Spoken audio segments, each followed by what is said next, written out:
তো good morning guys. আজকে জলপাইগুড়ির ওয়েদার দেখতে পাচ্ছেন, খুবই ঠান্ডা ওয়েদার। চারিদিকটা প্রচুর পরিমাণে ঠান্ডা পড়েছে আর মেঘলা ওয়েদার। চারিদিকটা দেখছে মেঘে কোনো কী বলবো, আর রোদে কোনো পাওয়ার নেই, শুধু আছে শুধু ঝিরিঝিরি বৃষ্টি।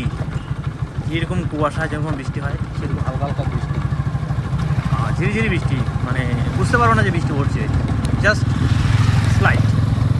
তো সবাই কাজের ছোটাছুটি করছে আর আমি যা যখন জিম থেকে একটু বের হলাম, তো বের হওয়ার বাড়ি যাওয়ার পথে তো আমি ব্লগ করছি জাস্ট 1 মিনিটের জন্য।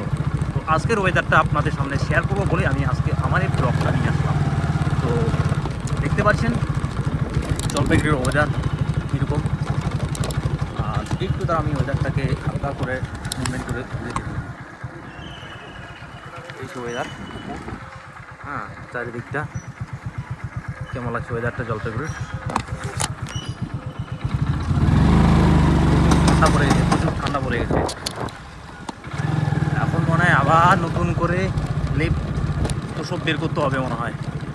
যেগুলো ঢুকানো হয়ে গেছে ওগুলোকে আবার বের করতে হবে রিটার্ন। কিছুদিন আগে কিন্তু গরম ছিল আমাদের জলপাইগুড়িতে, এখন কিন্তু আবার নতুন করে আবার এই ঠান্ডা দিয়েছে। জায়গাটার গাছগুলো কিন্তু কমাই, অসাধারণ।